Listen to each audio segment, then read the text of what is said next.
Officers, please see to it that everybody is seated. Thank you.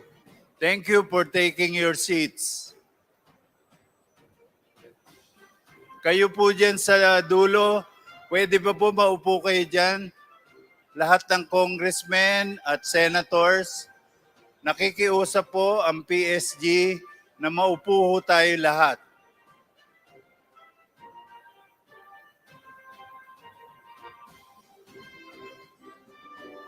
Please, again, take your seats.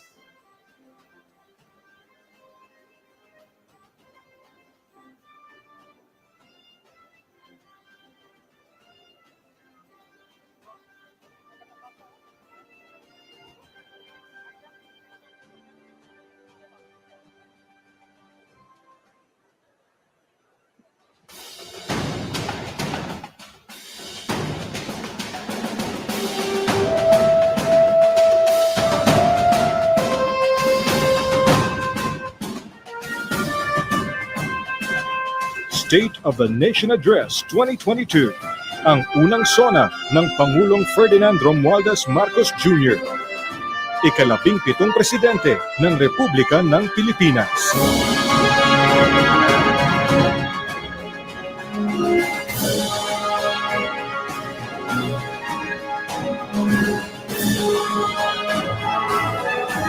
Sona 2022.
The Philippines Commonwealth will attain its independence. Freedom and prosperity. Filipino spirit. Ang ating mga kababayan We, the Filipino people, Side by side.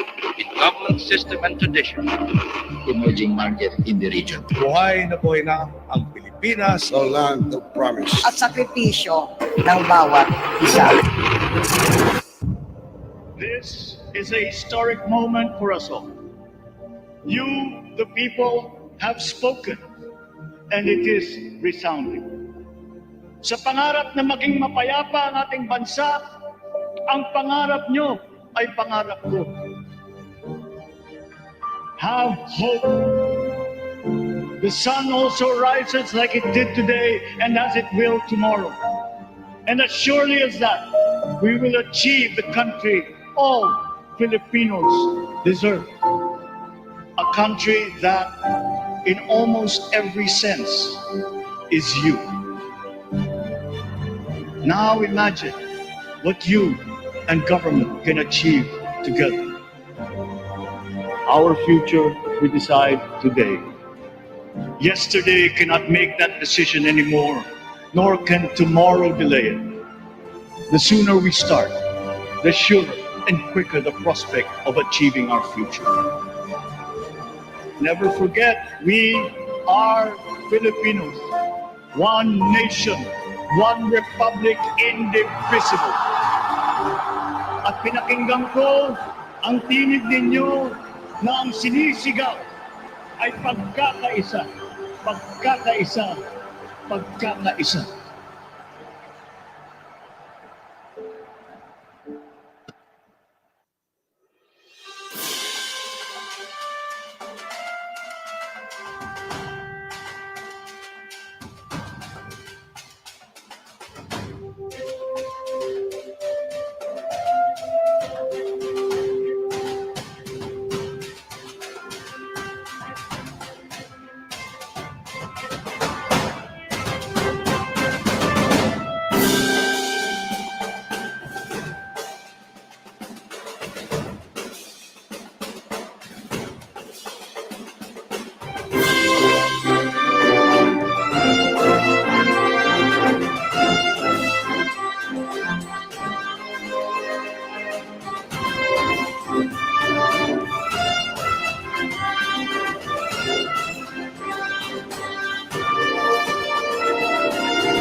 Ladies and gentlemen, the President of the Republic of the Philippines, His Excellency Ferdinand Romualdez Marcos Jr.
On the part of the Senate, the joint session is called to order.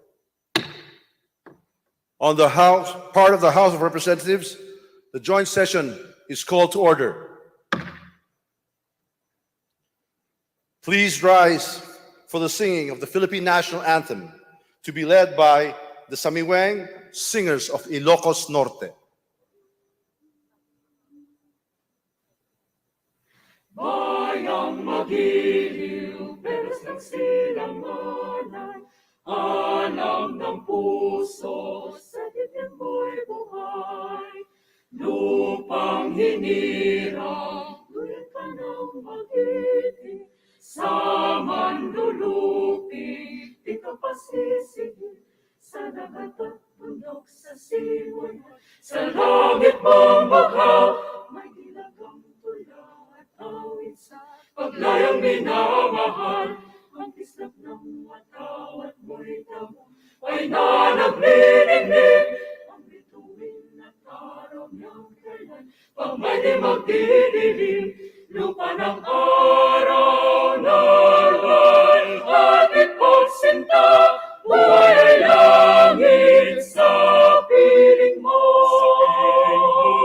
Aming ligaya dapat ay mga api, ang mamatay ng dahil sa'yo.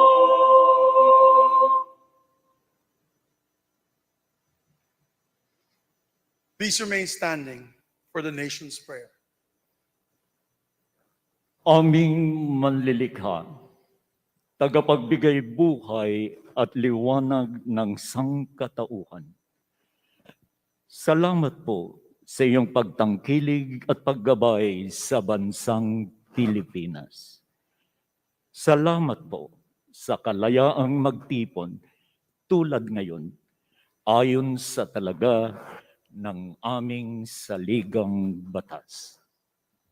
Salamat po na kami dahil sa kabayanihan, pagsisikap at sakripisyo ng aming mga ninuno at mga bayani ay nabuo upang maging isang bansa at isang malayang demokratikong republika. Walhamdulillahi Rabbil Alamin.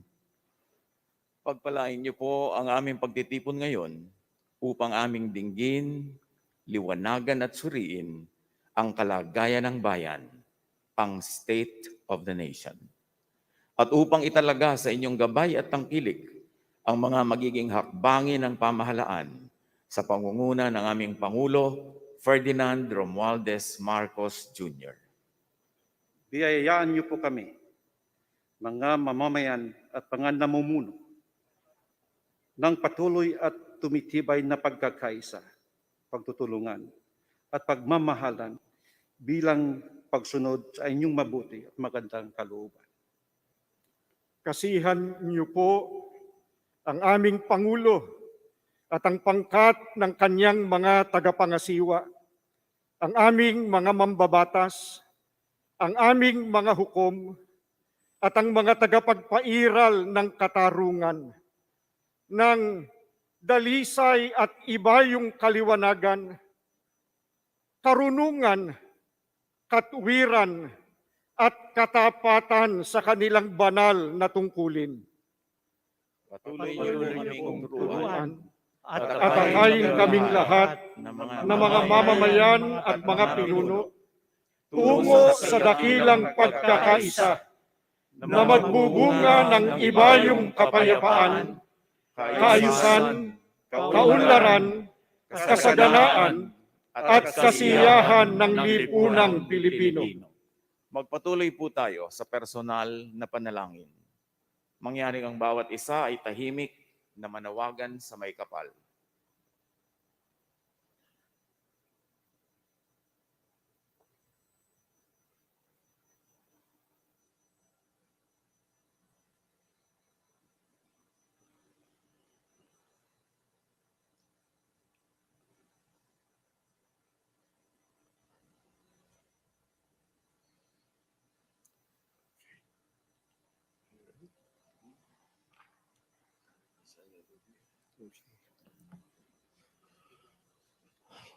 Ladies and gentlemen, honorable members of the Congress of the Philippines, His Excellency Ferdinand Romualdez Marcos Jr., President of the Republic of the Philippines. Down to the right.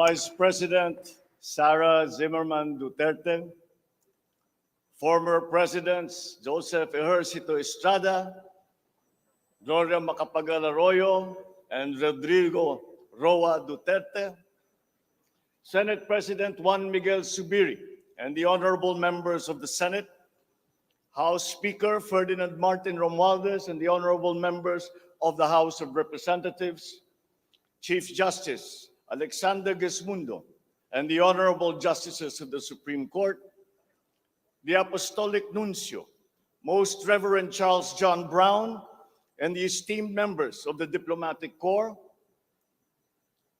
the honorable members of the Cabinet, our First Lady, Luis Araneta Marcos, and our children,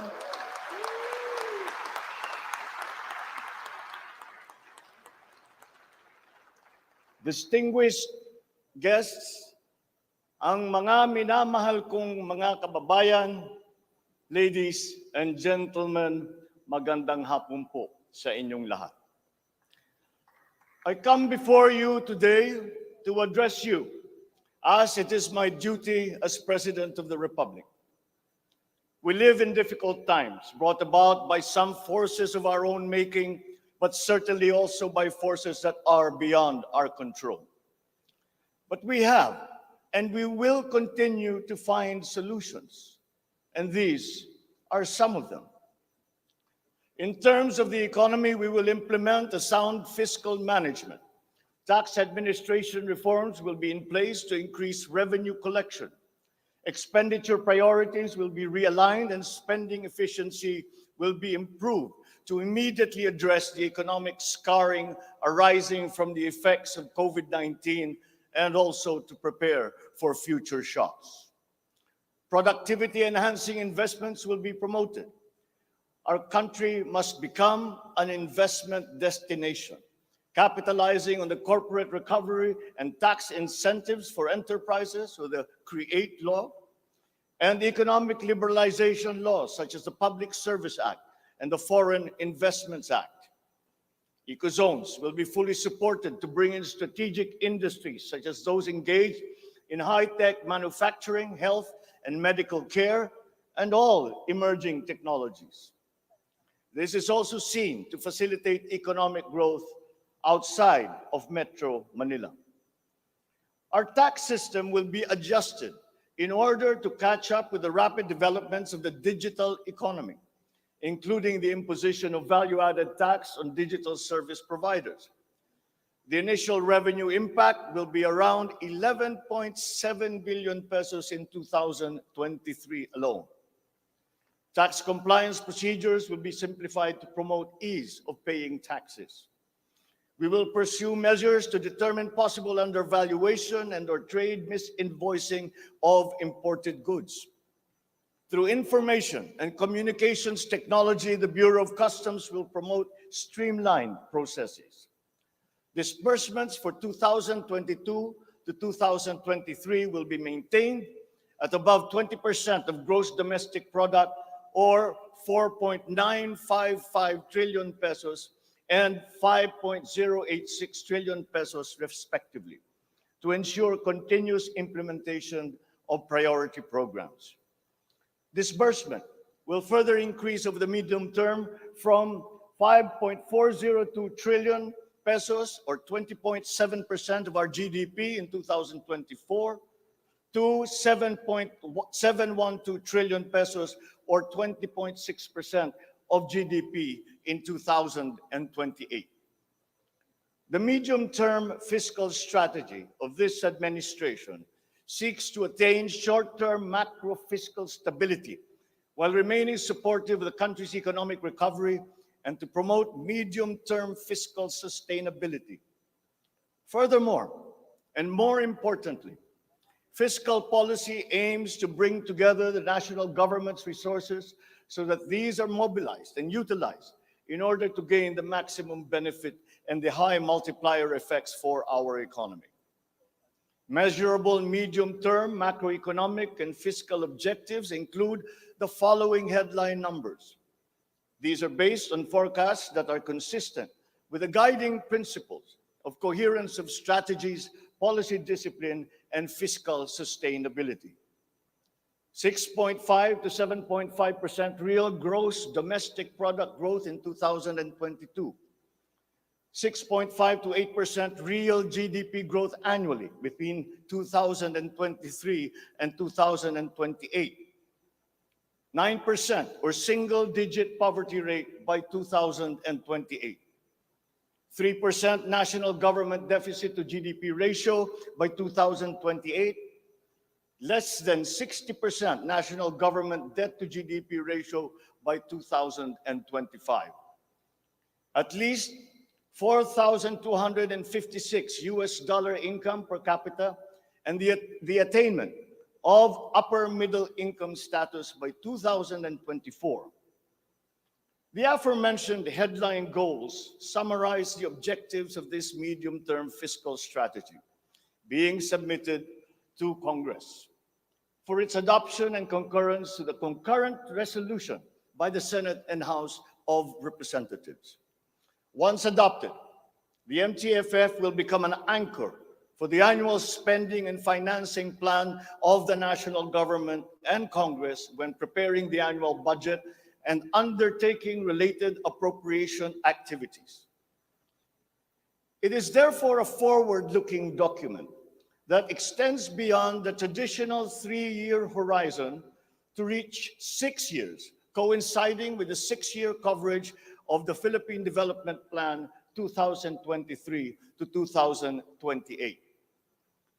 The MTFF also promotes transparency and credible commitment to pursue the indicated social macroeconomic goals that optimize the government budget. Medium-term growth targets and the assumptions regarding key macroeconomic variables underpin the medium-term fiscal plan. The recent past and the COVID-19 pandemic has beset the macroeconomic environment with challenges and a series of external shocks. Inflation has accelerated in recent months due largely to significant increases in international prices of oil and other key commodities. Still, the economic growth momentum remains firm, as demonstrated by the strong 2022 first quarter GDP growth at 8.3%. However, the recovery process from the impact of the pandemic is still ongoing amid elevated uncertainty in the international economic environment. Revisions in the macroeconomic assumptions incorporate these challenges and most recent economic developments, leading to upward adjustments in the following: inflation rate for 2022 to 2023, foreign exchange rate for 2023 to 2025, and goods and services imports growth for 2022. The economy is expected to grow by 6.5 to 7.5% this year as we continue to reopen the economy while considering the recent external developments. In the first quarter alone, GDP saw an increase in household consumption and private investments, along with a robust manufacturing industry, high vaccination rate, improved healthcare capacity, and an upward trend in tourism and employment. This is expected to continue for the rest of the year. The strong economic growth is projected to be sustained and expanded further to 6.5 to 8% from 2023 until 2028. The average inflation for 2022 is projected to range from 4.5 to 5.5%, following the uptick in fuel and food prices as a result of the ongoing Russia-Ukraine conflict and the disrupted supply chains. It is slightly adjusted to 2.5 to 4.5% in 2023 and is seen to return to the target range of 2.0 to 4.0% by 2024 until 2028. Dubai crude oil price is expected to settle at 90 to 110 US dollars per barrel in 2022, 80 to 100 US dollars per barrel in 2023, and 70 to 90 US dollars per barrel from 2024 onwards, as oil supply is expected to catch up and stabilize over the medium term. The Philippine peso is projected to average between 51 to 53 pesos per US dollar in 2022 and 51 to 55 pesos per US dollar from 2023 onwards due to aggressive monetary policy tightening by the US Federal Reserve, market aversion amid the Russian-Ukraine conflict, and again, increased global oil prices. Lastly, exports of goods are expected to grow by 7% in 2022 and 6% from 2023 to 2028. On the other hand, imports of goods are projected to grow by 18% in 2022, 6% in 2023, and 8% from 2024 to 2028. I have instructed the NEDA to coordinate with other agencies and work on the Philippine Development Plan for 2023 to 28 and to submit to me the complete blueprint and progress of its implementation not later than year-end. One of the main drivers of our push for growth and employment will be in the agricultural sector. With regard to food supply, we are confronted by a two-pronged problem, that which will hit us in the short term and that which will hit us in the long term. Tayo ay nahaharap sa mga problemang kagyat nating mararamdaman at mga hamong pangmatagalan. Ang mga suliraning agarang mararamdaman ng ating mga kababayan ay ang posibilidad ng tuloy-tuloy na pagsipa ng presyo ng pagkain at kakulangan sa supply ng ating pagkain. Upang masuportahan ang mabimili para mapanatili ang kanilang purchasing power o kapangyarihan sa pagbili, isinapinal ng Department of Agriculture ang planong taasan ang produksyon sa susunod na panahon ng pagtanim o planting season sa pamamagitan ng tulong pinansyal at teknikal. Magbibigay tayo ng pautang habang mas ilalapit natin sa sektor ng agrikultura ang hindi gaanong mahal na farm inputs na bibilhin na ng bulto ng gobyerno. Kabilang dito ang abono, pestisidyo, mga punla, feeds, fuel subsidy, at ayuda para sa mga karapat-dapat na benepisyaryo. Para sa pangmatagalang solusyon, itataas natin ang produksyon ng mga kalakal at produktong pang-agrikultura. At para magawa ito, pagtitibayin natin ang tinatawag na value chain na nagsisimula sa mga magsasaka hanggang sa mga namimili. May mga bahagi ng value chain na sa ngayon ay kanya-kanya ang operasyon. Pagtibayin natin ang koordinasyon ng iba't ibang bahagi nito. Ang pagsasaliksik para sa mga makabagong paraan at ng pagtatanim at pag-aalaga ng hayop ay masusing gagabayan ng Department of Agriculture. Ang produksyon ng farm inputs o mga kakailanganin ng mga magsasaka sa pagpapalago ng kanilang sakahan ay ating iaayon sa mga hamong dala ng climate change at global warming. Mahigpit na pagsusuri ang gagawin ng ating mga eksperto tungo dito. Ang mga pautang at financial assistance sa mga magbubukid at mangingisda ay magiging institusyon at patakaran ng aking administrasyon.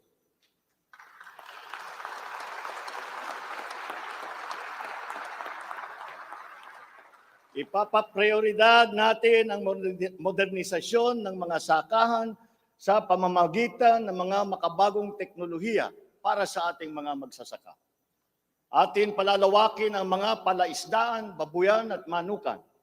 Lahat ng ito gagamitan ng siyensya para tumaas ang produksyong agrikultural.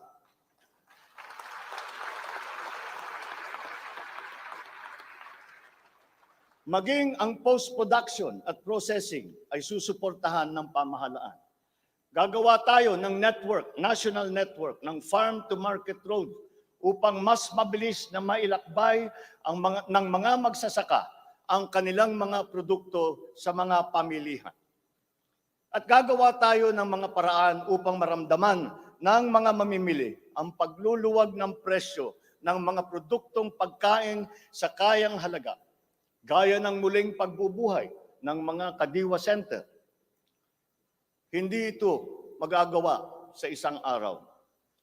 Hindi magagawa sa isang buwan o isang taon lamang. Ngunit, kailangan na natin simulaan ngayon.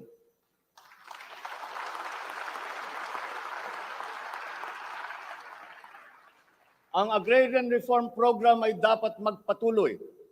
Agrarian reform is not only about acquisition, but also about support services and distribution. To assist this, I intend to issue an executive order to impose a one-year moratorium on the payment of land amortization and interest payments.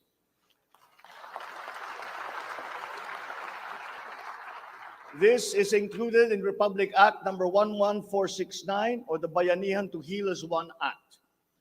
A moratorium will give the farmers the ability to channel the resources in developing their farms, maximizing their capacity to produce, and propel the growth of our economy.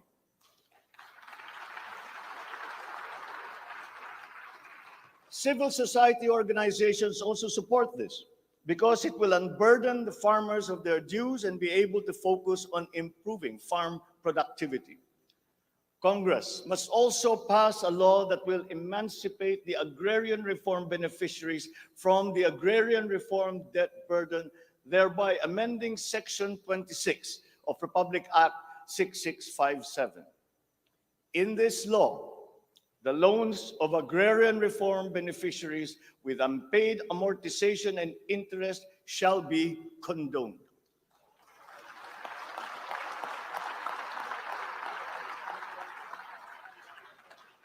Layunin ng batas na ito ay burahin ang hindi mabayarang utang ng ating mga magsasaka na benepisyaryo ng agrarian reform. Agrarian reform beneficiaries who are still to receive their awarded land under the Comprehensive Agrarian Reform Program shall receive it without any obligation to pay any amortization.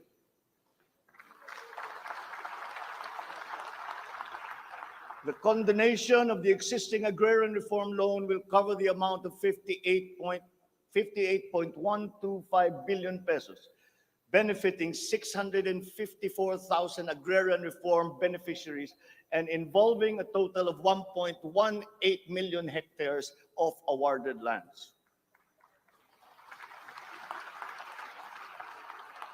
Executive Order number 75, Series 2019 requires that all government agencies, bureaus, departments, and instrumentalities to turn over agricultural lands to qualified agrarian reform beneficiaries. At present, we have a total of 52,000 hectares of unused agricultural lands of the government, which shall now be used for distribution to the following sectors in accordance with Section 40 of the Republic Act number 6657 as amended. Thus, landless war veterans, landless surviving spouse and orphans of war veterans, landless retirees of the Armed Forces of the Philippines and the Philippine National Police. Agricultural lands acquired under this program will be given to graduates of college degrees in agriculture who are landless.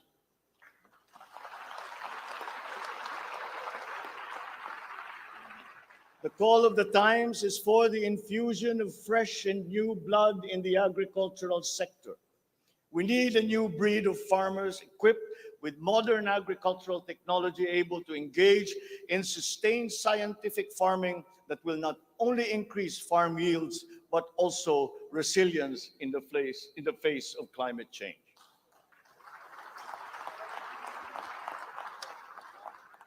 They say that each brand has a story. As for the Filipino brand, ours is deeply rooted in our rich cultural heritage, and the tourism sector plays an invaluable role in the promotion of the Filipino brand. Tourism is not only an important economic development tool, but the abundance of opportunities that the sector creates in terms of regular employment and even job creation at the grassroots level is undeniable. To boost our tourism industry, We will first and foremost make basic developments, such as road improvements for easier access to tourism spots. We will also upgrade our airports and create more international airports to help decongest the bottleneck in the Manila airport. We will also make it more convenient for travelers to go around the country, even to remote areas, to help promote undiscovered tourist spots. This program will be led by the Department of Tourism together with the Department of Public Works and Highways.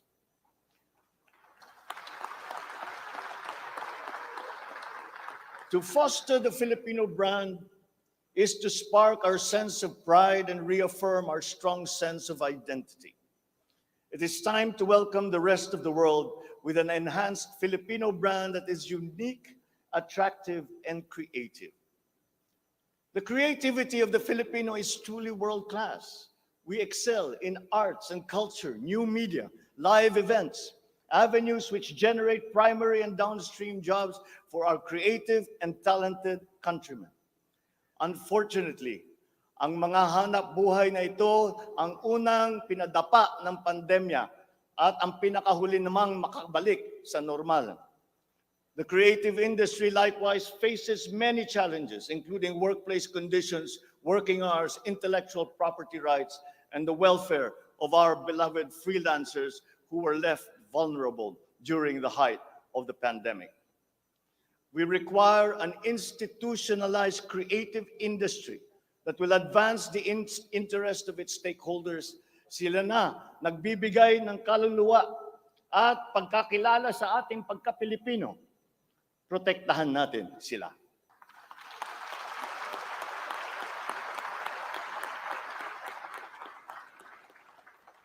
The Department of Social Welfare and Development has a large part to play in all of this. Magpapatuloy ang ating pagkalinga sa ating mga kababayan na lubos na nangangailangan. Hindi po natin sila pababayaan. Mangunguna sa pag-aagapay sa kanila ang Department of Social Welfare and Development. Utos ko sa DSWD ang mabilis na pagtugon sa pangangailangan ng mga biktima ng kalamidad at mga iba't ibang krisis. Ang mga field office nila ay inatasan na maagang maglagak ng family food packs at non-food essentials sa mga LGU, bago pa man manalasa ang anumang kalamidad. Magdadagdag tayo ng mga operation center, warehouse at imbakan ng relief goods, lalo na sa mga malalayong lugar na mahirap marating. Titiyakin natin na maayos ang koordinasyon ng DSWD at Department of Human Settlements and Urban Development nang sa ganon, madali ang pagpatupad ng Emergency Shelter Assistance Program para sa mga biktima ng kahit anong kalamidad.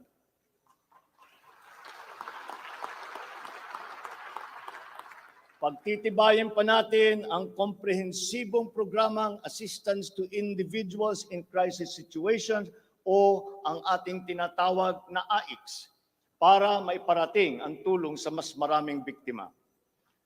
Hindi natin papahirapan ang mga biktima ng krisis na dudulog sa ahensya. Gagawin nating simple ang proseso ng paghingi at pagparating ng tulong. Dahil hindi naman dapat dinadagdagan pa ang hirap ng nararanasan ng ating mga mamamayan. Upang matiyak na mapupunta sa kwalipikadong mga pamilya ang tulong na pamahalaan sa pamamagitan na 4Ps o Pantawid Pamilya Pilipino Program, titiyakin natin na malilinis ang listahan ng benepisyaryo.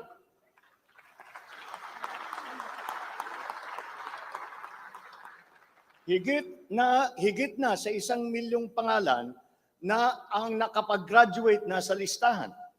At nagagalak akong mabatid na sila ay nakakatayo na sa kanilang sariling paa. Kaugnay nito ay inutusan ko ang DSWD na pag-ibayuhin pa ang pagrepaso ng listahan upang maitutok ang pamimigay ng sapat na ayuda sa mga lubos na nangangailangang pamilya. Magpapatuloy ang supplemental feeding program para sa mga bata sa child development centers at supervised neighborhood play at lalo pa nating palalawakin sa taong 2023.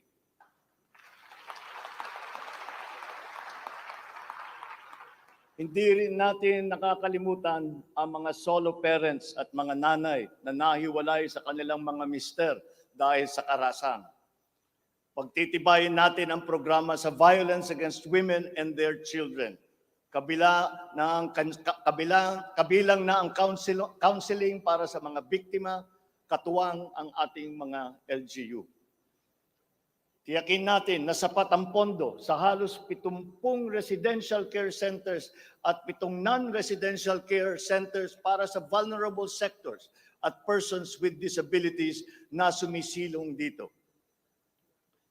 Sa ating sitwasyon ng pangkalusugan, nariyan pa rin ang banta ng COVID-19. Lalo't may mga nadidiscubring bagong variant ng coronavirus. Pero hindi na natin kakayanin ang isa pang lockdown. Wala na tayong gagawing lockdown.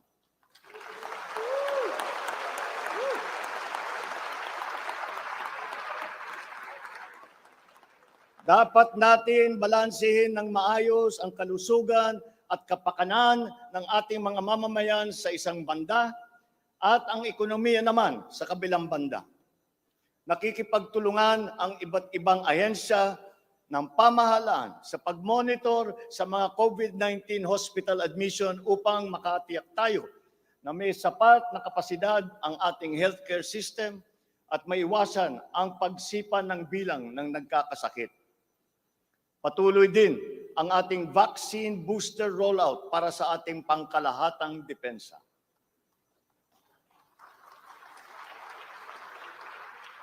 Sa ganitong paraan, kahit pa tumaas muli ang bilang ng mga COVID cases, mananatiling mababa ang bilang ng mga maospital at bilang ng mga namamatay.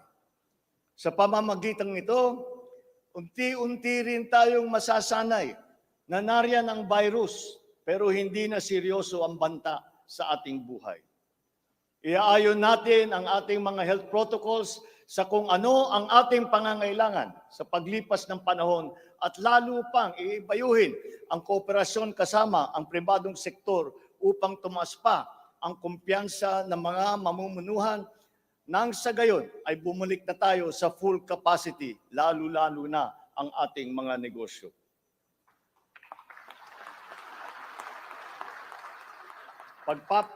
Pagbubutihan pa natin ang pagpapakalat ng tamang impormasyon ukol sa COVID, kasama ang kahalagahan ng bakuna.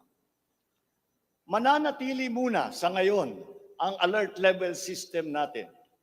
Pinapag-aralan natin ang ibang paraan ng klasifikasyon upang mas babagay sa kasalukuyang sitwasyon, lalong-lalo na sa pagbabago ng COVID. Sa pakikipagtulungan ng Kongreso, itatatag natin ang ating sariling Center for Disease Control and Prevention at ang isang Vaccine Institute.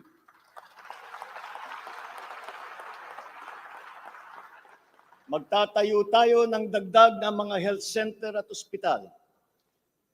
But beyond the issues that the pandemic has brought, the need for a stronger healthcare system is self-evident. We must bring services, medical services to the people and not wait for them to come to our hospitals and healthcare centers. Napakinabangan natin ng husto ang malalaking specialty hospital gaya ng Heart Center, Lung Center, Children's Hospital at National Kidney and Transplant Institute. Kaya maliwanag na hindi lang dapat dito sa National Capital Region kundi maging sa ibang parte ng bansa.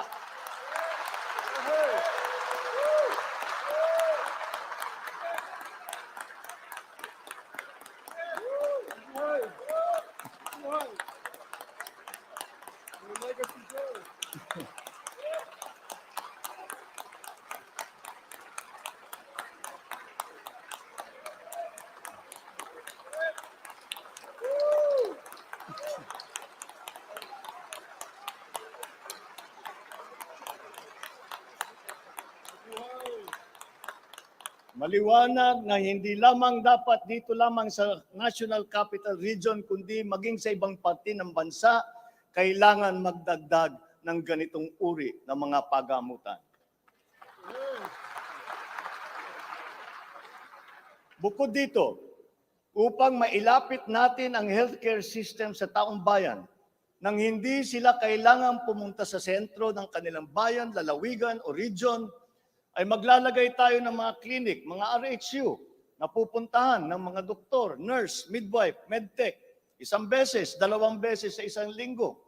Nang sa ganun, magiging mas madali sa may karamdaman na magpapagamot ng hindi na kailangan magbiyahe ng malayo.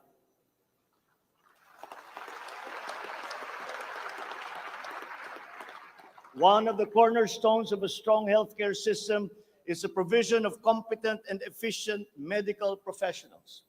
We will exert all efforts to improve the welfare of our doctors, our nurses, and other medical frontliners.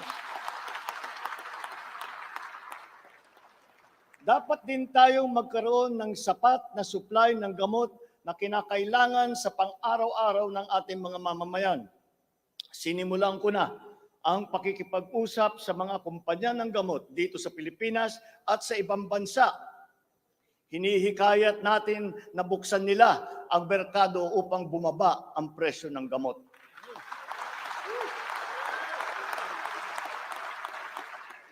Halimbawa, kung mas marami ang mas murang generic o hindi branded na gamot sa merkado, mas bababa rin ang presyo dahil sa kompetisyon. Ang Department of Trade and Industry ay nakikipag-usap sa mga interesadong manufacturer ng generic drugs na papasok sa ating bansa. Inuutusan ko naman ang Philippine Competition Commission na pantay-pantay dapat at walang kartel sa hanay ng mga pharmaceutical companies.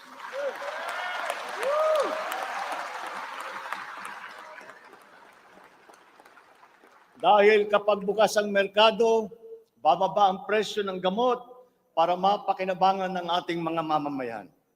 This is one of the hard lessons that we learned when the pandemic struck, and therefore we must act on that shortcoming.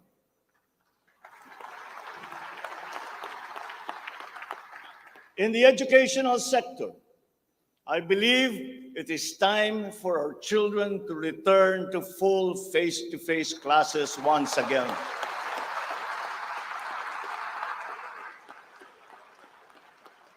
The Department of Education, led by our highly able Vice President Sara Duterte, is now preparing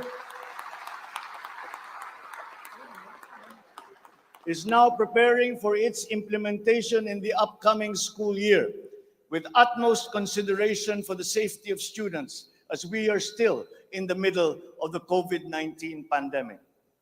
We must ensure that our classrooms are safe for teachers, for students, and the entire academic community when they return to face-to-face classes. We continue to encourage everyone to get their booster shots in preparation for the resumption of in-person classes. This is one of the reasons I have directed the Department of Health and the Department of Interior and Local Government to undertake another rollout of booster shots.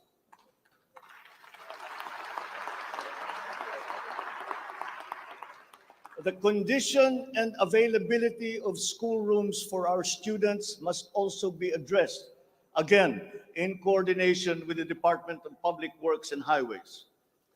Though some complications have arisen over the question of repair of school buildings in relation to the Mandanas-Garcia ruling, this will be ironed out.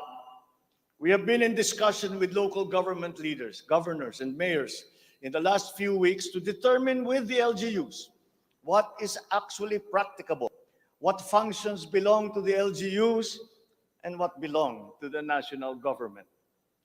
There have also been lengthy discussions on the continuation and viability of the K-12 school system.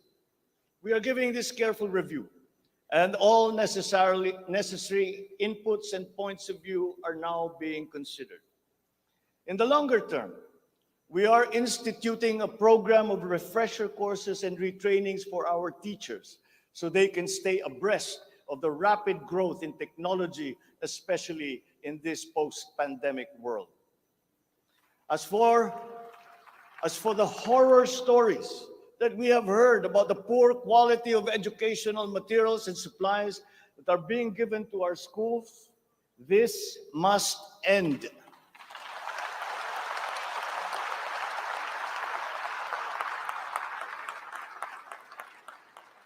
Our children must always be equipped with the best that we can provide. Ang edukasyon ay ang tangi nating pamana sa ating mga anak na hindi mawawaldas. Kaya anumang gastusin sa kanilang pag-aaral ay hindi tayo nagtitipid. Hindi rin tayo nagtatapon. And once again, I am not talking about history or what is being taught. I am talking about materials that are necessary for effective teaching in this day and age. Children now need connectivity to the internet. They need devices to use. They need computers, educational tools.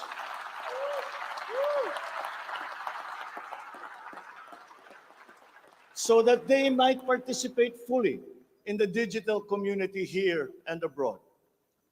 We must do better in the international rankings, especially when it comes to the so-called STEM subjects: science, technology, engineering, and mathematics.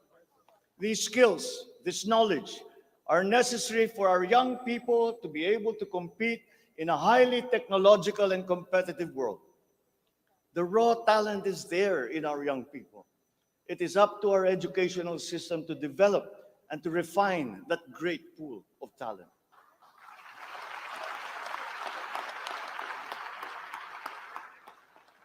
Foreign employers have always favored Filipino employees because of our command of the English language.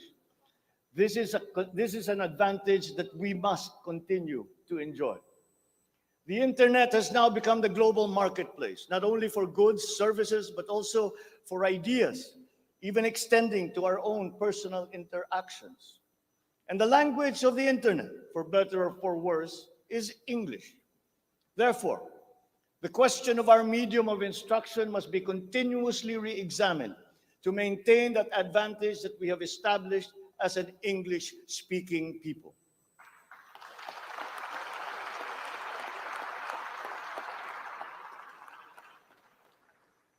On a related subject, we are entering an age of exponential adoption of technology. It is the fourth industrial revolution. This will be characterized by the infusion of technology into almost every facet of our lives. Breakthrough technologies in the areas of quantum computing, artificial intelligence, nanotechnologies, the Internet of Things, robotics, self-driving electric vehicles, 3D printing, virtual and augmented realities, among others, that will radically transform the way business is done. The scale and the speed at which these innovations are introduced universally into our everyday lives and activities is unprecedented in our recorded history. We cannot stand idly by. The mission of our Department of Information and Communications Technology is to identify and utilize these innovations to improve governance. It has the daunting task now of transforming our government into an agile bureaucracy that is responsive to the needs of the public. Provide good and solid data to ensure informed decision-making, as well as allow secure and seamless access to public services. The voluminous records stored in the government warehouses and archives have to be digitized. Those that are already stored in various inventories of data should be harmonized and shared across departments and agencies. Needless to say, these have to be kept in large data centers that are secure yet accessible. The national ID will play an important part in this digital transformation.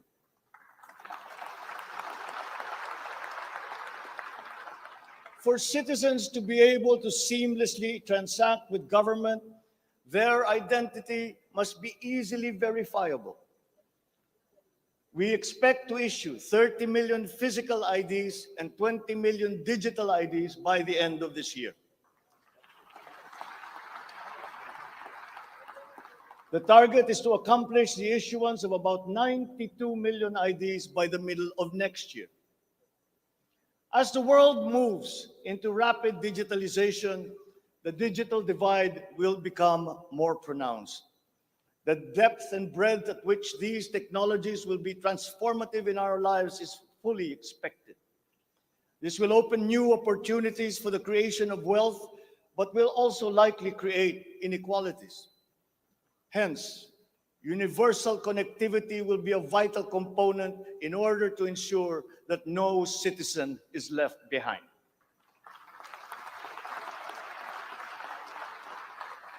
I have therefore tasked the DICT to deploy digital connectivity across our various islands. This will be done through the implementation of the National Broadband Plan, the Common Tower Program, connecting our geographically isolated and disadvantaged areas via our Broadband ng Masa project.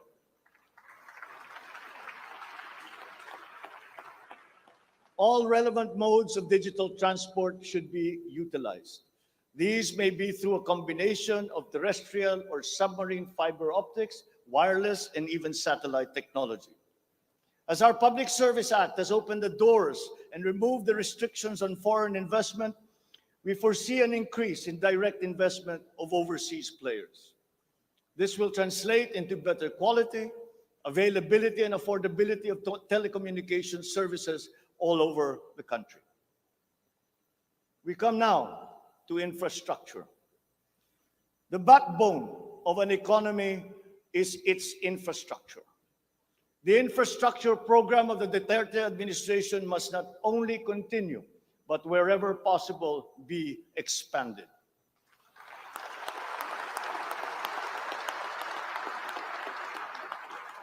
We shall confidently build on this firm foundation established by my predecessor, as it is in building an edifice. We must keep the momentum and aspire to build better, more. Necessarily, infrastructure development will remain a very high priority in our drive for growth and employment. Once again, I will not suspend any of the ongoing projects, as those have already been shown to be of benefit to the public that they serve.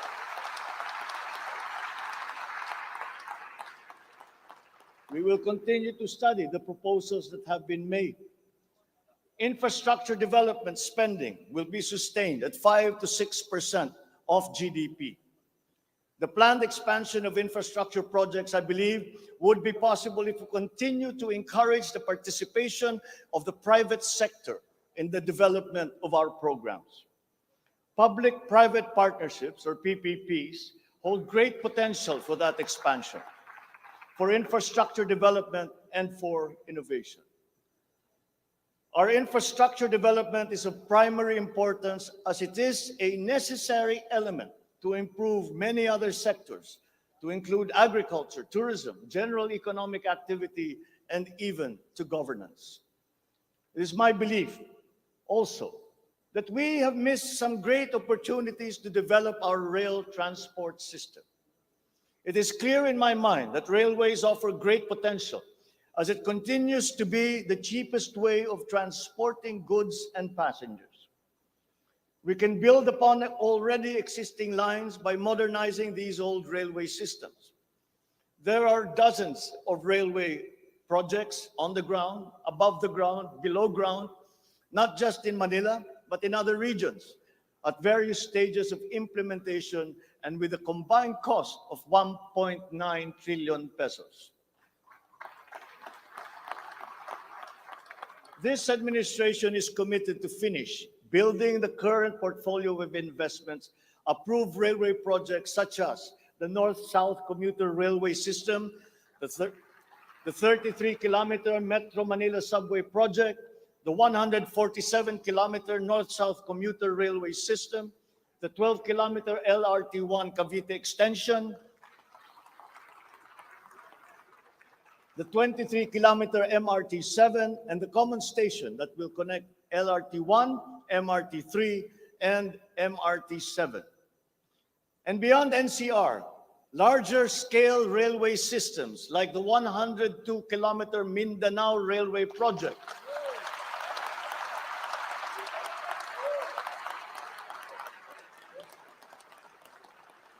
the Panay Railway Project,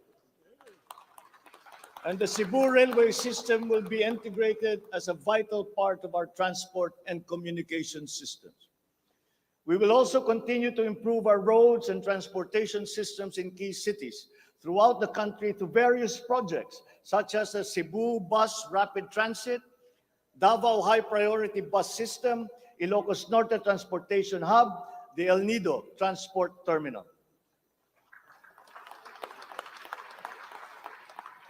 My order to the Department of Transportation, or DOTR, is really very simple. Full speed ahead.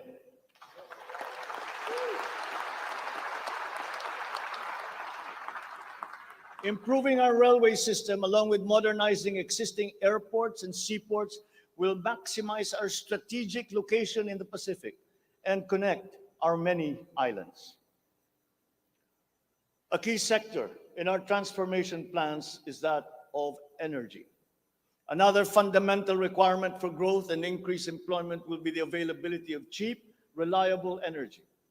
This even comes under the category of ease of doing business. If we are to attract investors, both local and foreign, to set up shop here in the Philippines. At present, our demand for energy far exceeds our reliable supply. We must increase the level of energy production. We must look at every possible option that would be appropriate for the Philippine situation. There is some room to expand our present power supply through existing power sources, but this is only to a very limited extent. We must build new power plants.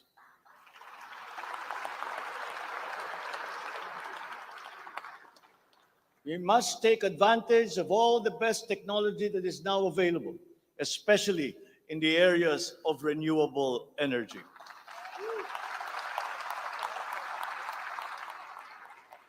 Our search for new power sources should always be with an eye to improving the mix of the energy supply between traditional and renewable sources. The technology on renewable energy is progressing rapidly, and many of these technologies are appropriate for the Philippines. We have already begun windmill power. We are now expanding very quickly our solar power production. For both offshore and onshore wind turbines, for example, the World Bank has calculated that there is a potential for 255 gigawatts by the year of 2030. Solar power has steadily increased its efficiency in converting sunlight to electrical power, which is particularly attractive for the Philippines.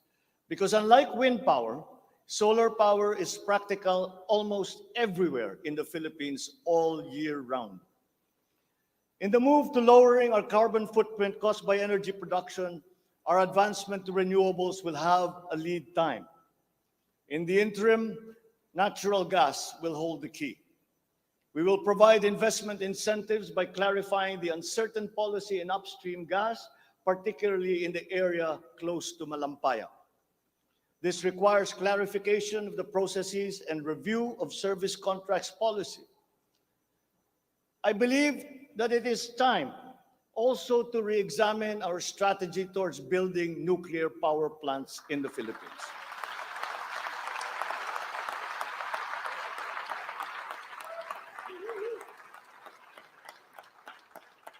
We will comply, of course, with the International Atomic Energy Agency regulations for nuclear power plants as they have been strengthened after Fukushima. In the area of nuclear power, there have been new technologies developed that allow smaller scale modular nuclear plants and other derivations thereof. Once again, PPPs will play a part in support as funding in this period is limited. Furthermore, we must examine the entire system of transmission and distribution for the purpose of finding ways to lower the price of energy to the consumer and to industry. We must expand the network of our transmission lines while examining schemes to improve the operation of our electrical cooperatives. All this in aid of reducing energy costs, especially but not limited to households. All this impetus for development and growth we undertake within the context of accelerating climate change and extreme weather conditions. Though we are a minor contributor to climate change globally, we have the unfortunate distinction of being one of the most vulnerable countries to the effects of climate change. For the welfare of our people, it is incumbent upon us to alleviate the effects of that vulnerability. The use of renewable energy is at the top of our climate agenda. We will increase our use of renewable energy sources such as hydropower, geothermal power, solar, and wind. Geographically, we are a disaster-prone country. Capacity building for our natural disaster resiliency is therefore a must. Investment in science and technology is imperative to enable us to have accurate weather forecasts and on-time disaster alerts.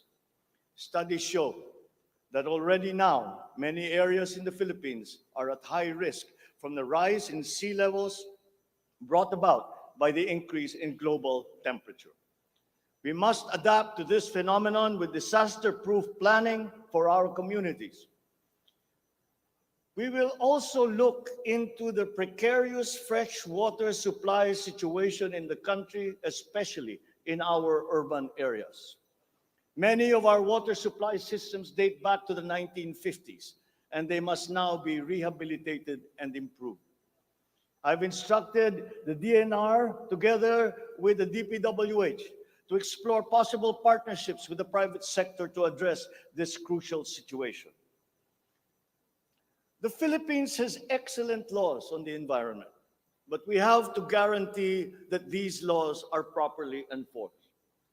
And this will require a great deal of coordination and cooperation between concerned government agencies and private stakeholders. Companies who exploit our natural resources must follow the law. We all have the responsibility to preserve this earth, for we are but custodians, and we will pass on this great treasure to future generations.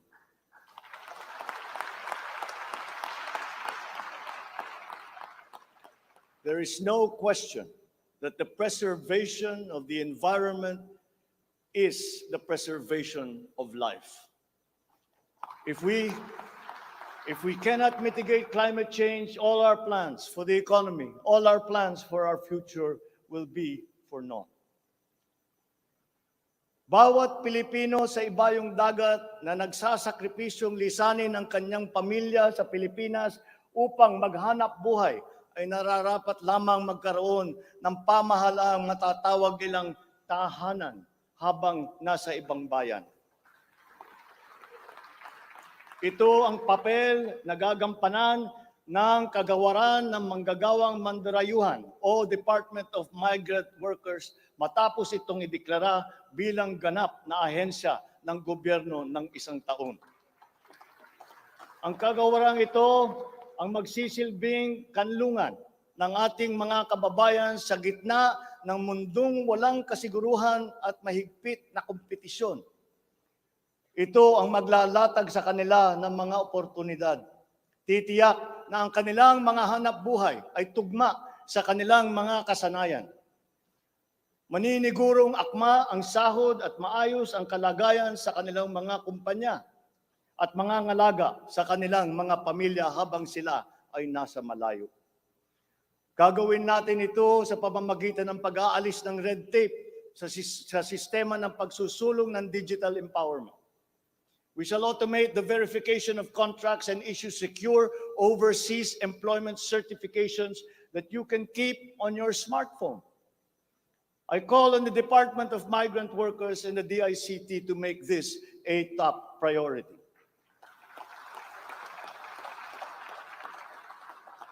Tinatawagan ko rin ang Department of Foreign Affairs na makipagtulungan sa Department of Migrant Workers na tiyakin ang lahat ng mga diplomatic post ay tutulong na agarang maibalik sa trabaho ang mga ating mga overseas Filipino workers na nawalan ng hanap buhay nitong nakalipas na ilang taon. Mula sa 3 buwan ay gagawin na lang nating 3 linggo para sa isang dayuhang employer na iproseso ang mga papeles ng Pilipinas, ng Pilipinong nais nitong kunin bilang empleyado. Aatasan din natin ang kagawaran ng gawing simple ang komplikadong handbook ng mga tuntunin at regulasyon para sa mga OFW. Nang sa gayon ay maging malwan ang mga transaksyon may kinalaman sa kanilang pangingibang bansa. Mula sa handbook na may 240 seksyon ay gagawin nating pamphlet na lamang na hindi hihigit sa 100 pahina. Mahirap na nga ang buhay. Kaya naman, ayaw pa natin makitang lalo pang nahihirapan ang ating mga manggagawang mandarayuhan sa pagtupad sa kanilang mga pangarap. Para sa mga kababayan nating naiipit sa kaguluhan, inaabuso at nanganganib ang buhay, ikinagagalak kong sa ilalim ng aking pamumuno ay ilulunsad natin ang One Repatriation Command Center o ORCC. Ilalaan natin ang isang social media platform ng Department of Migrant Workers at ang hotline upang matulungan agad at maligtas sila mula sa mas higit na kapahamakan. Noon, nangungutang pa ang isang ina ng bawat OFW upang sumakay ng barko para pumunta sa Maynila at mangatok sa iba't ibang ahensya para mapauwi ang anak na inaapi. Ngayon, kami na ang tatawag sa mga magulang ng OFW para sabihin sa kanila ang petsa kung kailan nila mayayakap at makakapiling ang kanilang mga anak.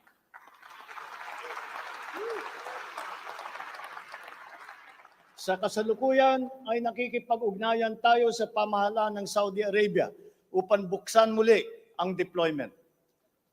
Kaya natin at gagawin natin ang makipagnegosasyon na mabigyan ang ating mga kababayan doon ng tamang pasahod at mapangalagaan ang kanilang karapatan at kapakanan. Muli natin patitibayin ang respeto at pagkakaibigan ng ating dalawang bansa tulad ng namamagitan sa ating ama sa kanilang hari. Sa mga susunod na buwan ay magtutungo si Secretary Susan Ople sa Saudi Arabia upang tiyakin na may sapat na puwersang magsisiguro na mabubuksan muli ang empleo sa bansa at para maisulong ang ating kampanya laban sa human trafficking. Ngayon, para naman sa mga anak na naiwan sa Pilipinas, titiyakin ng Department of Migrant Workers sa pamamagitan ng OWA na sila ay maipapasok sa magagandang paaralan, magtuturo sa kanila ng financial literacy, mental wellness, sports, sining, kultura. Ito ay mangyayari sa pakikipagtulungan ng iba't ibang ahensya ng pamahalaan. Alagaan natin ang kabataang Pilipino sapagkat sila ang kinabukasan ng ating inang bayan.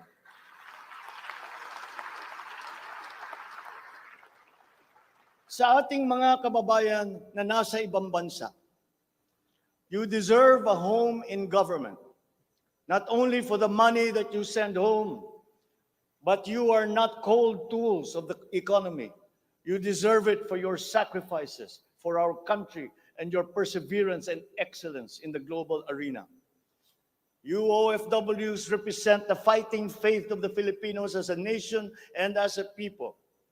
Let us transform your overseas journey into inspirational stories for all time.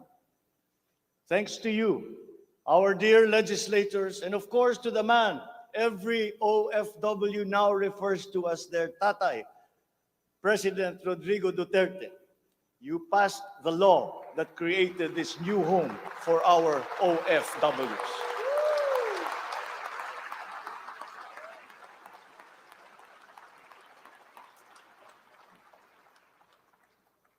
On the area of foreign policy, I will not preside over any process that will abandon even 1 square inch of territory of the Republic of the Philippines to any foreign power.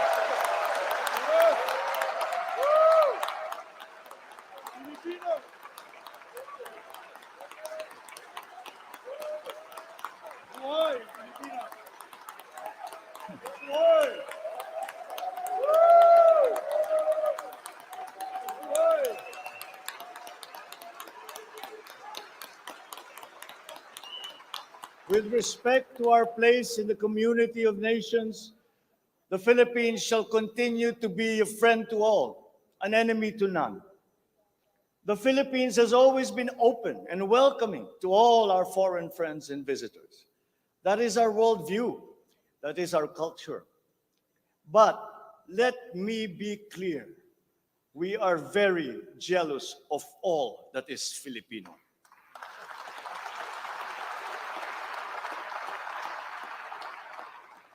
We will be a good neighbor, always looking for ways to collaborate and cooperate with the end goal of mutually beneficial outcomes. If we agree, we will cooperate and we will work together. And if we differ, let us talk some more until we develop a consensus. After all, that is the Filipino way. But we will not waver. We will stand firm in our independent foreign policy with the national interest as our primordial guide.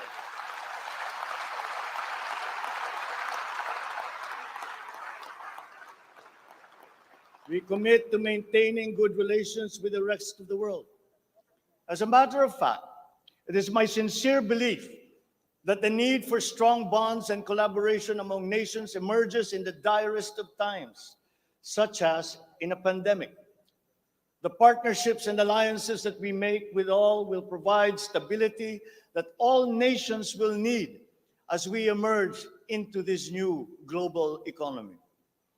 The Philippines will continue to promote stronger and multifaceted relationships with all our partners around the world.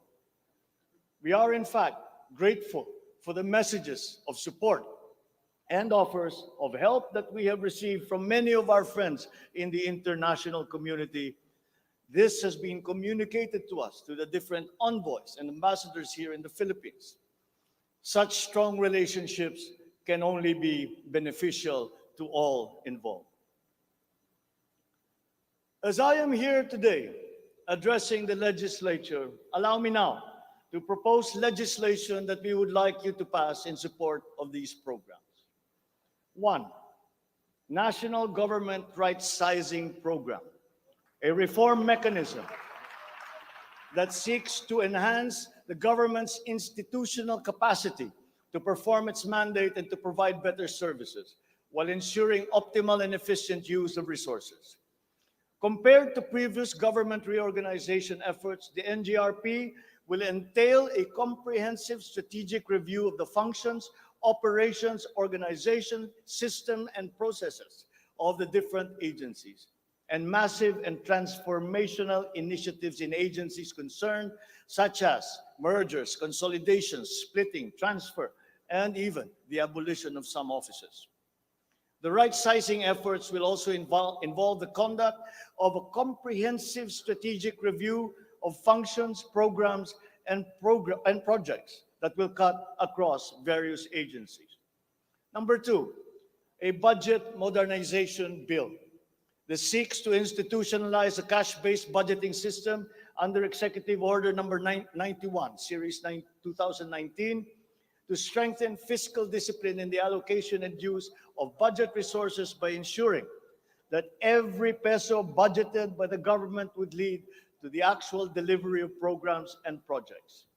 The full implementation of the CBS is timely and vital as the government executes response and recovery plans post-pandemic. Number 3, Tax Package 3 Valuation Reform Bill. This bill provides for the establishment of real property values and valuation standards across the country, and B, the development of real property information system that provides for the database of all real property transaction and declarations in the country. Number 4, Passive Income and Financial Intermediary Taxation Act. This seeks to reform the taxation of capital income and financial services by redesigning the financial sector taxation into simpler, fairer, more efficient, and a revenue-neutral tax system. It also represents to adopt a regionally competitive tax system. Number 5, E-Government Act, which provides for the establishment of the e-government master plan, which shall cover all e-government services and processes.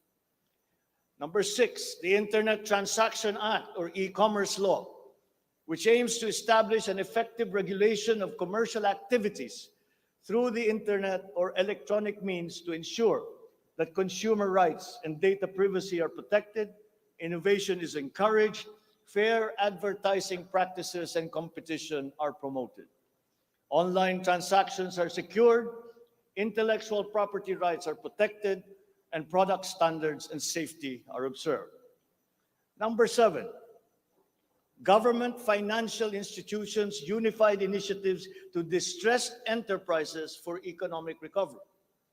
This seeks to provide financial assistance to distressed enterprises critical to economic recovery through programs and initiatives to be implemented by the Land Bank of the Philippines, the Development Bank of the Philippines, and the Philippine Guarantee Corporation for purposes of addressing liquidity or solvency problems of MSMEs and strategically important industries to encourage their continued operation and maintain employment.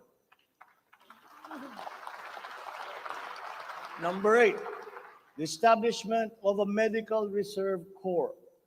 Establishes a Medical Reserve Corps under the Health and Emergency Management Bureau of the DOH. The MRC shall be composed of licensed physicians, medical students who have completed their 4 years of medical courses, graduates of medicine, registered nurses, licensed allied health professionals. Number 9, National Disease Prevention Management Authority. This bill seeks to create the Center for Disease Prevention and Control attached to the DOH. Number 10, the creation of the Virology Institute of the Philippines. This will create the Virology Science and Technology Institute of the Philippines as an attached agency of the DOST. All offices and units under the DOST with functions related to virology shall now be transferred to the Virology Institute of the Philippines. Number 11, the Department of Water Resources. This seeks to create the Department of Water Resources and adopts the integrated water resource management as the strategic framework for national water management, policymaking, and planning. Number 12, Unified System of Separation, Retirement, and Pension. This grants a monthly disability pension in lieu of disability benefits provided under existing laws for military and uniformed personnel retired by reasons of disability. Number 13, the E-Governance Act. It promotes the use of internet, and other ICT to provide opportunities for citizens. Number 14, the National Land Use Act.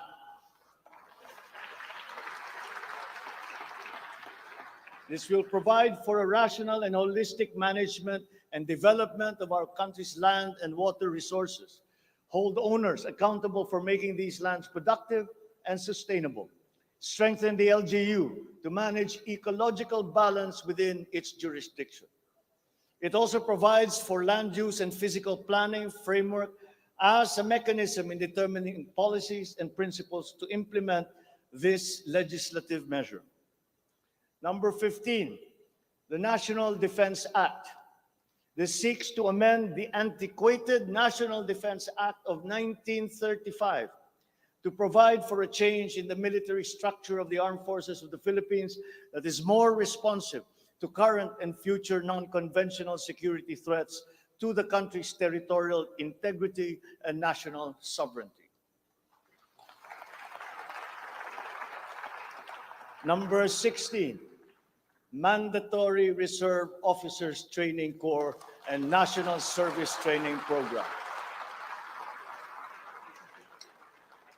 This seeks to reinstitute the ROTC program as a mandatory component of senior high school programs, grades 11 and 12, in all public and private tertiary level educational institutions. The aim is to motivate, train, organize, and mobilize students for national defense preparedness, including disaster preparedness and capacity building for risk-related situations. Number 17, enactment of an enabling law for the natural gas industry. This seeks to foster the development of the midstream natural gas industry in a bid to strengthen Philippine energy security by diversifying the country's primary sources of energy and promoting the role of natural gas as a complementary fuel to variable renewable energy. Number 18, amendments to the Electric Power Industry Reform Act, or EPIRA. This aims to improve the implementation of the law's provisions and enhance its effectiveness to address the high cost of electricity, alleged market collusion, and insufficient power supply. The bill seeks to restructure the Energy Regulation Commission to foster accountability and improve the Commission's government system that would ensure consumer protection and in enhancing competitive operation of the electricity market. Number 19, amendments to the Build, Operate, Transfer Law. This seeks to improve the implementation of the public-private partnership program and to be able to direct the desired outputs and outcomes in line with the strategic development targets of the country. Specifically, the amendments seek to, 1, address the ambiguities in the existing law, 2, address the bottlenecks and challenges affecting the implementation of the PPP program, and 3, foster a more competitive and enabling environment for PPPs. To my fellow Filipinos, ang aking mga minamahal na kababayan, batid ko na hindi madali ang ating pinagdaraanan sa nakaraang higit na 2 taon. Alam ko rin na ang bawat isa sa inyo ay ginagawa ang lahat ng inyong makakaya upang patuloy na harapin ang lahat na pagsubok sa kasalukuyan.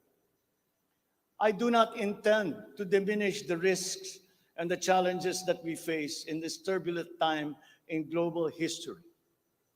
And yet, I see sunlight filtering through these dark clouds. We have assembled the best Filipino minds to help navigate us through this global crisis that we are now facing. We will endure. Let our Filipino spirit ever remain undimmed.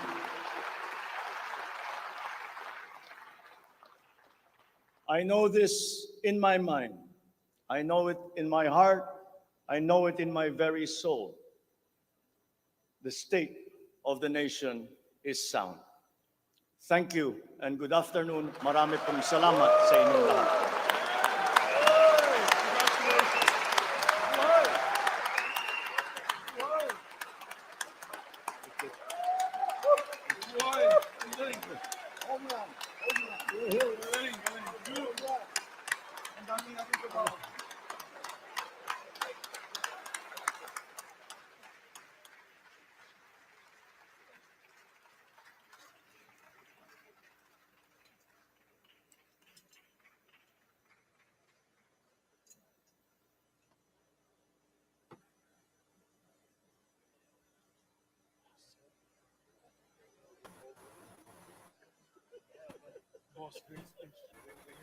Ayan po. Natapos na po. Ma'am Ami, salamat po sa pagtambay.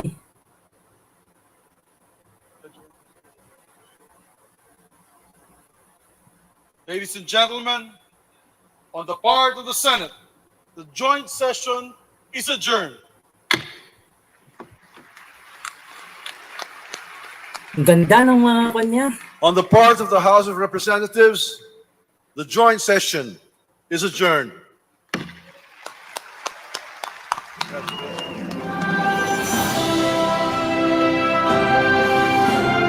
Oo nga, Lods.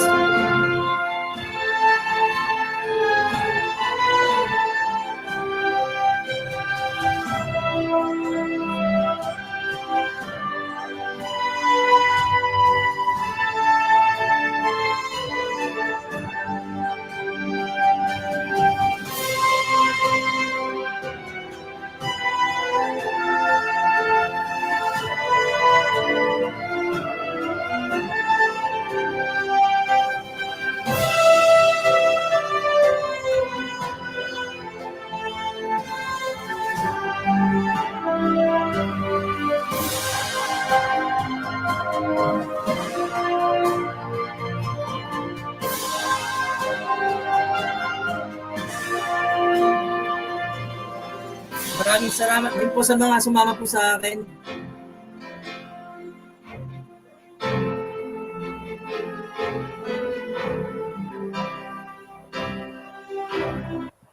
Maraming salamat po sa mga sumama din po sa akin na nanood. Di ba? Ganda. Yan ang ating presidente.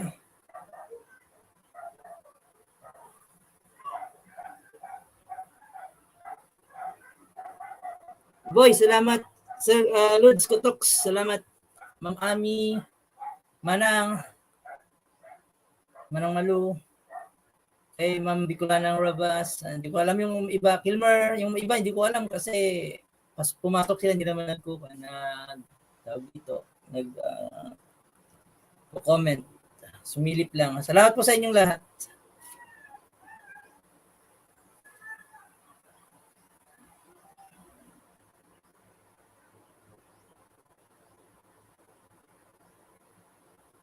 Sino Manang?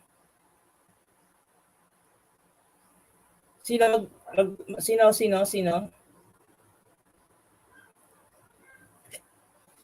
Kaninong LS? Simula ngayon, mag-call na ako ng mga nag-invite sa akin. Magsusulat na ako.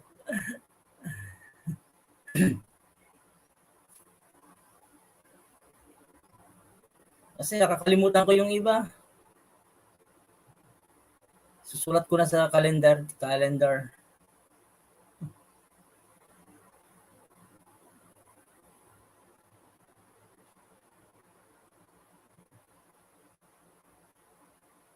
Ibaba niyo na lang ate. Julia, salamat Julia.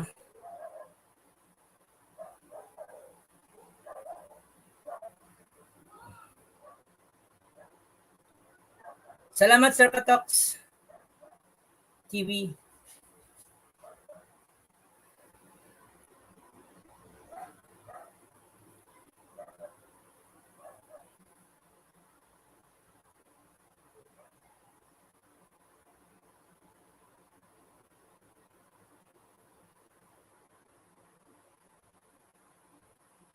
Ate ko rin yan, Buboy, si Jelenilo, yung gamit niya, yung account ng pamangkin ko.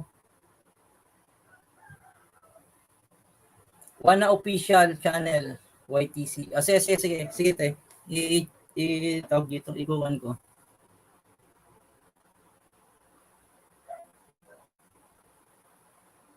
Tawag dito. Ikuwan ko na lang. Ito. I-search ko na lang ngayon. Close ka na din ba? Hanggang mamaya te. Pag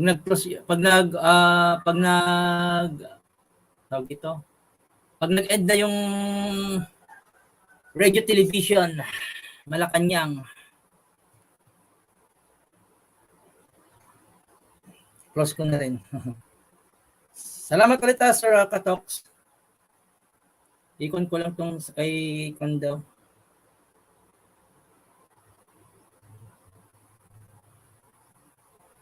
One official channel.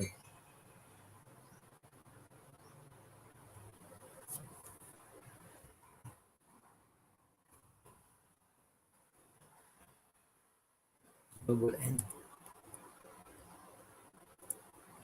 Boy, maraming salamat sa pagtambay ha.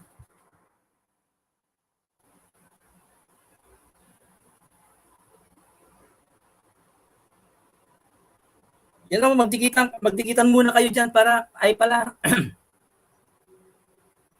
yung hindi pa nagdidikitan. One, nasaan na? One official.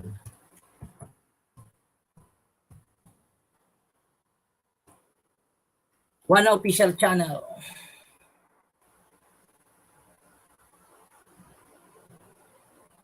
Ayun. Yan natin, nadikitan ko na. May 7,558 5,800 ay 7,580 plus. Makita yung kanya. Hindi na ako nagbaka sa atin. Kailan daw po ba? Te.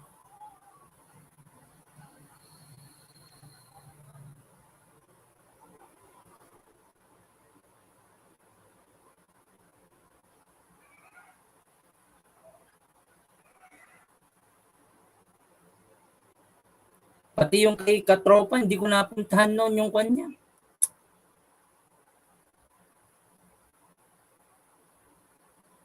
Sabay ngayon kung na ako ngayon sa kung na hindi na ako sa TikTok ngayon naka-active dito na sa YT.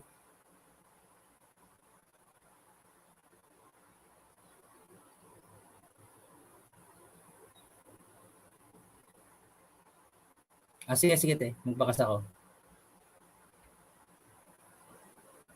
Sa mga videos niya na ko mga muna yung kay Buboy.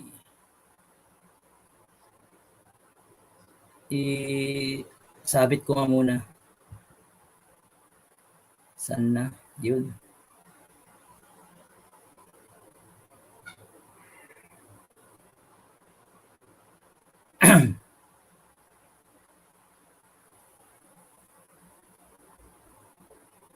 Ganap nga ako ng kanyang video niyang medyo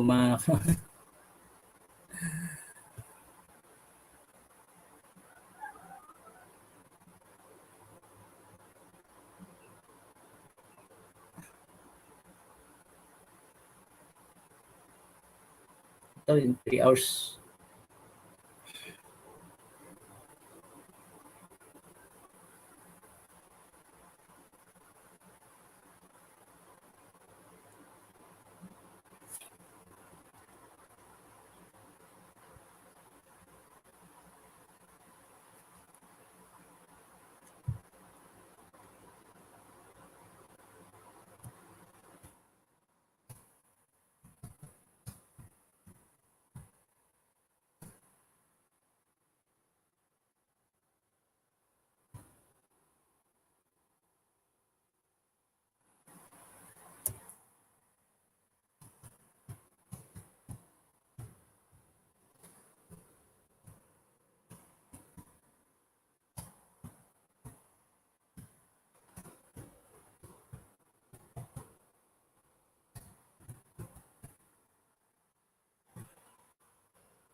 Yan natin, nagbakas na ako. Ano si Kigok? Siya ba to? Go to channel.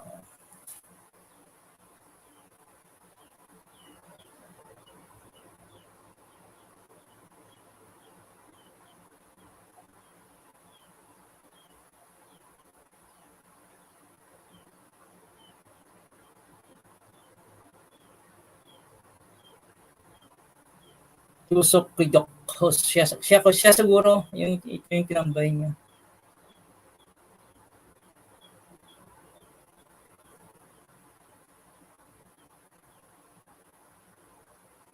Oo, tol. Boy.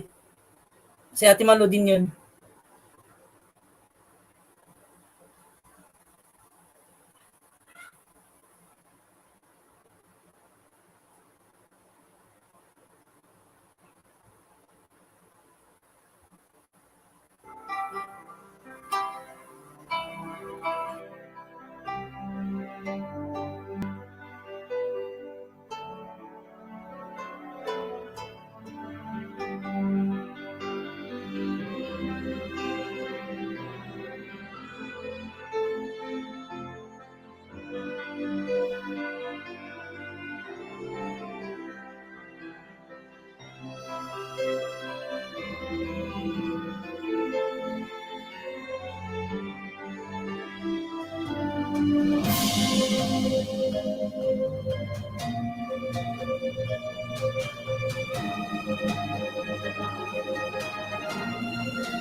Oo, tol. Si Ate Malo din yun. Yung Jelenilo. Sa kanya yun. Alagad. I mean. Sige po, maraming salamat po sa lahat. Para na po si host.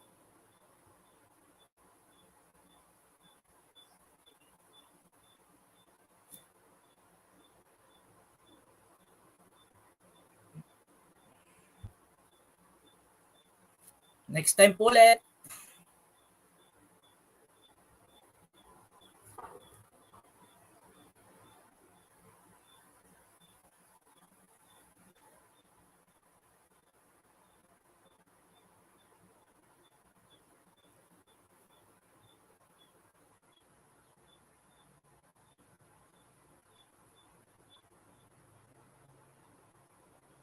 Bye po.